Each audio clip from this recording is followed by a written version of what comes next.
Bismillahirrahmanirrahim. Assalamualaikum warahmatullahi wabarakatuh. Alhamdulillahirrabbilalamin. Allahumma salli ala Muhammad wa ala ali Muhammad. Jangan pernah putus asa untuk terus berdoa, teman-teman semuanya. Jadikan doa itu sebagai benar-benar senjata kita untuk menyelesaikan masalah kita, meraih impian kita, hajat kita, dan lain sebagainya. Karena memang kita harus pahami bahwa dunia ini itu bukan milik kita, teman-teman semuanya. Dunia ini itu milik Allah. Allah yang mengatur segalanya. Allah yang menjamin rezeki kita, Allah yang melancarkan rezeki kita, dan Allah yang melunaskan semua utang-utang kita. Jadi semuanya itu yang paling berperan di dunia ini itu adalah Allah. Jadi saran saya, seperti dulu pesan almarhum orang tua saya ya, dia tuh selalu berpesan ke saya begini: kalau mau hidup bahagia, hidup tenang, mudah rezekinya, kemudian mudah urusannya, almarhum orang tua saya itu bilang begini, jangan jauh-jauh dari Allah.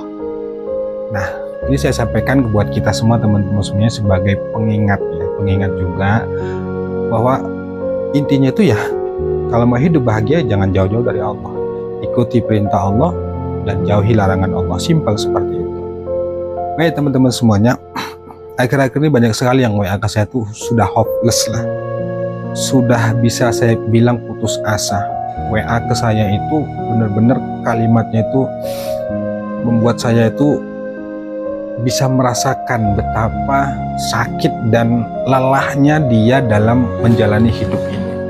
Sebab dari masalah rumah tangga, masalah rezeki, masalah hutang, terkhusus masalah hutang ya, dia dikejar-kejar hutang. Hidupnya itu benar-benar gelap banget. Hidupnya itu benar-benar kayak nggak ada arti. Sudah diambang, bukan diambang lagi, sudah putus asa pol. Itu yang WA ke saya yang paling saya buat terenyuh itu, teman-teman semuanya. Ada kalimatnya tuh begini, yang saya ingat tuh ya, Pak, mulai hari ini saya nggak mau berdoa sama Allah. Saya hanya berserah total, terserah deh sama Allah itu mau dibuat apa. Walaupun saya harus mati dalam keadaan kondisi seperti ini, artinya dia bebannya, hutangnya banyak, gak lunas-lunas, terserah dia. Saya sudah benar-benar putus asa dan nyerah, Pak. Semua hal sudah saya lakukan, ibadah saya perbaikin, pokoknya semuanya sudah dilakukan. Dan kalimat yang terenyuh itu, Pak, saya nggak mau lagi berdoa sama Allah. Itu yang buat saya benar-benar terenyuh, teman-teman semuanya.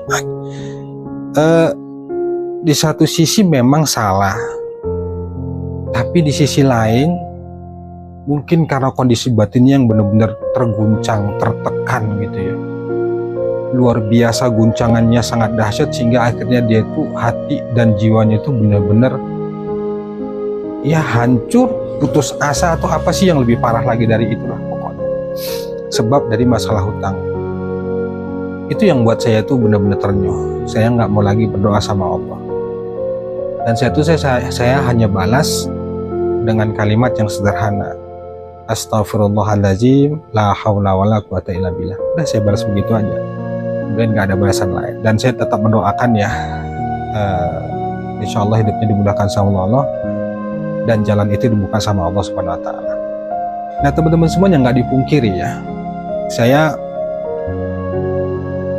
benar-benar bisa memahami dan bahkan merasakan ya bahwa betapa memang sakit banget lah kalau memang benar-benar dikejar-kejar hutang.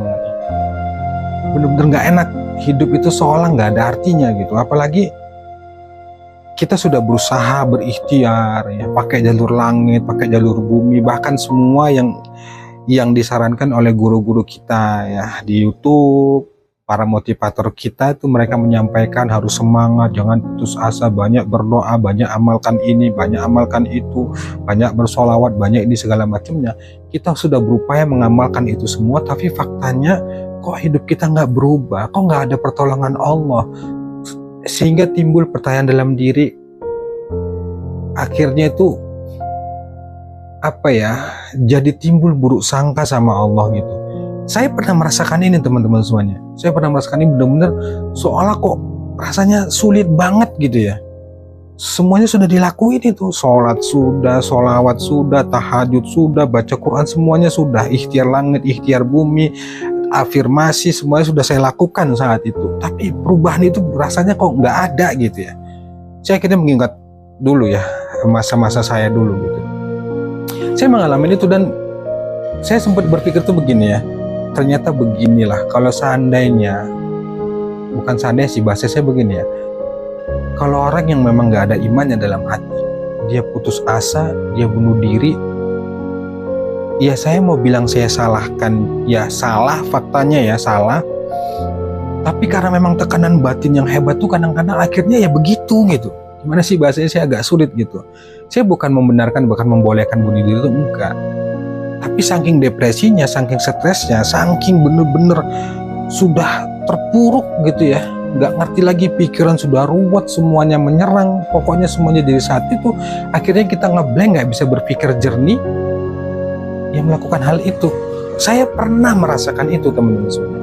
Bahkan saya tuh pernah dalam hati begini, ya Allah, nggak tahu deh harus berbuat apa lagi, hanya bisa diam, bahkan nangis pun udah nggak bisa gitu. Tapi saat itu yang saya lakukan, alhamdulillah teman-teman semuanya, saya diam dan saya menyerah. Artinya ya sudahlah ya Allah, mau gimana lagi. Bahkan kan saya katakan ya, saya pernah tuh sudah putus asa lah, saya bilang sudah berdoa, sudah lakukan semuanya, akhirnya saya nggak sholat itu. Ini mohon maaf ya teman-teman, saya nggak sholat tuh karena memang benar-benar nggak tahu harus berbuat apa. Saya nggak sholat tuh, saya ya melakukan hal-hal yang walaupun saat itu ya saya ini ya nggak melakukan hal-hal yang aneh. Artinya ya sudahlah, karena mungkin keputusasaan saya pun ya bermain gitu sama teman-teman, nongkrong, dah pokoknya kegiatan yang sia-sia itu akhirnya saya lakukan. Tapi ternyata setelah saya jalani itu, hidup saya juga nggak tenang, nggak nyaman, justru makin susah, makin sulit gitu.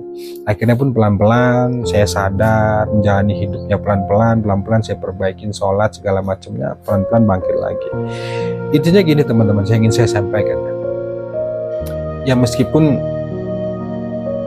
mengucapkannya ini mudah, tapi mempraktekannya ini benar-benar saya akui sulit teman-teman. Saya hanya cuma bilang, kalau Anda di posisi yang saya katakan tadi, bahkan mungkin Anda mengalami saat ini, saya cuma bilang udah deh, cukup diam, pasrah, serahkan semuanya pada Allah. Paling hanya itu yang saya bilang. Cuma itu teman-teman yang saya bilang. Ya mudah mengucapkannya, tapi prakteknya itu sulit. Saya akuin. Diam, lepaskan semuanya pada Allah, terserah. Jalani hidupmu, apa yang bisa kamu lakukan, apa yang bisa kamu perbuat. Selebihnya la haula wala quwata illa billah. Jangan ditiru cara saya ya. Saat itu cara saya itu bukan cara sih, maksudnya saya putus asa, akhirnya saya nggak sholat itu mungkin 1 bulan lebih lah ya. Saya suka-suka saya gitu, mungkin karena putus asa, stres gitu ya. Jangan ikuti itu teman-teman semuanya. Nah, hikmah yang saya dapatkan teman-teman semuanya dari itu semua, ternyata kita harus paham dan sadar bahwa kita itu nggak bisa memaksa, bahwa semuanya itu harus sesuai dengan keinginan kita. Bisa jadi selama ini kita meminta, berdoa itu maunya kita yang ngatur Allah, padahal kita harus sadar bahwa yang mengatur dunia itu Allah, termasuk keinginan kita, dan Allah lebih tahu apa yang terbaik untuk diri kita. Ya, hikmah yang saya dapat itu teman-teman semuanya. Nah, buat Anda semuanya, kalau Anda sedang berada di fase yang saya sebutkan tadi, itu tadi diam, lepaskan sama Allah, dan sadari bahwa oh iya, aku ini hamba, aku ini lemah, gak punya kuasa, sehebat apapun aku, sekeras apapun usaha yang kulakukan, tetap pada akhirnya penentunya adalah Allah.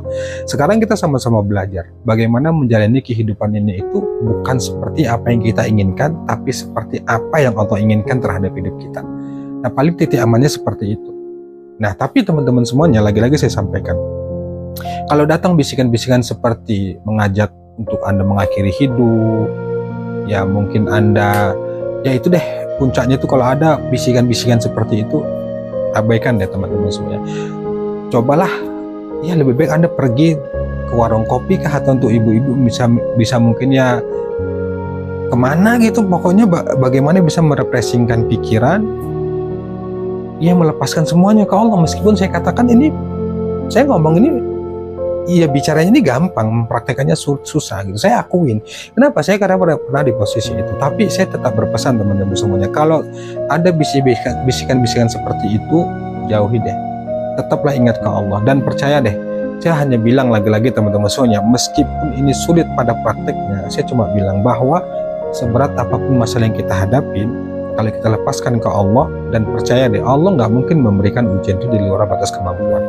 Itu aja teman-teman semua. Sebenarnya banyak hal yang ingin saya sampaikan ya terkait masalah itu, masalah ya keputusasaan ini gitu ya. Karena kalau saya jelasin bagaimana sahabat dulu bahkan Nabi ujian yang sangat luar biasa, pasti kita memahami. Tapi dengan fakta kehidupan yang dijalani saat ini, dengan terpuruknya kondisi ekonomi, keluarga, banyak utang, itu kadang-kadang membuat kita itu frustasi, stres, dan lain sebagainya. Saya tetap berpesan teman-teman semuanya, dan mengajak kita semuanya untuk terus bagaimana kita itu terus dekat sama Allah, dan bagaimana kita berusaha terus untuk terus istiqomah, berdoa, meminta sama Allah Subhanahu Wa Taala. Hanya itu teman-teman semuanya. Mohon maaf ya, saya nggak ngerti ini temanya apa. Mungkin materinya itu entah kemana-mana. Yang jelas saya ingin mengutarakan itu karena hari ini itu yang WA kasih itu banyak yang putus asa, nyerah karena tagihan-tagihan itu. Dan satu tadi itu kalimat yang buat saya terenyuh itu, bahkan saya nggak bisa berbicara bilang apa-apa. Makanya saya hanya balas astagfirullahaladzim la haula wala quwata illa billah. Pak, saya nggak mau berdoa lagi kepada Allah. Itu yang buat saya terdiam dan nggak tahu harus bicara apa. Saya hanya jawab la haula wala quwata illa billah. Ya teman-teman semuanya.